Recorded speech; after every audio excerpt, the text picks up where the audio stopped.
If you know Shark Tank, you know Mr. Wonderful. Well, he gave the best advice ever on a podcast the other day, and I wanted to share it with you.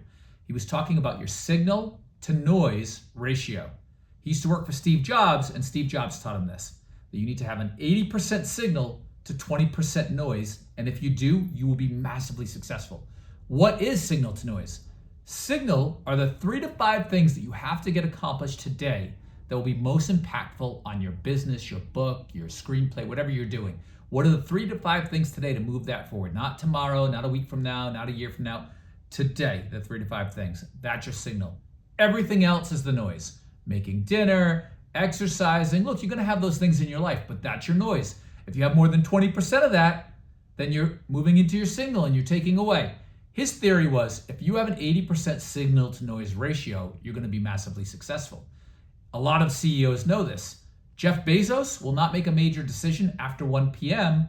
because he wants to make sure that the signal is at its highest and he thinks the noise is too loud after 1 p.m. So he makes all of his decisions in the morning. If you know the Pareto principle, most of us get 80% of our results with just 20% of our actions, which means our signal to noise ratio is not very good. In order to improve that, I've developed something called P.O.W.E.R. I actually used this when I was in TV because TV is so overwhelming and there's so many things being thrown at you. I needed an organizational system, so I created P.O.W.E.R. P.O.W.E.R. P, plan your next day. At the end of every day, you plan your next day. You write down a list of everything that needs to happen. Personal, professionally, everything. O, organize. You organize that list by prioritizing it. So what are the top 5 things on that list? The way that you do that is you put A next to anything that's top priority, B next to anything that's secondary, and then C, which is lower down on the list. I learned that from Atomic Habits.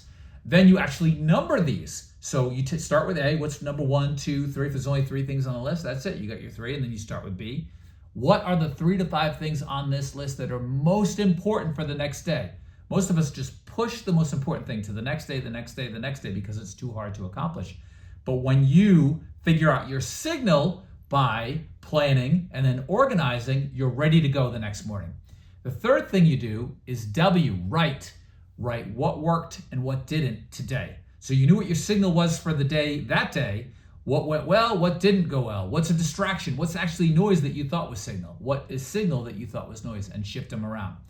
Third, E, email, deletion, distortion, response, get rid of it. So you want to clean out your box at the end of the night so that you're not immediately going to work the next day and having a bunch of emails pile up on you. And the third one is R, rest. You need rest to be part of that noise. You can't work all the time. I know a lot of people say, just work 16 hours a day. I did it. It doesn't work. I worked 120 hours a week. I ended up with a health crisis. I couldn't breathe. I was in the hospital. It only works for a short amount of time. You need to have a plan, and P.O.W.E.R. is a good plan to improve your signal to noise ratio. Hope this helped.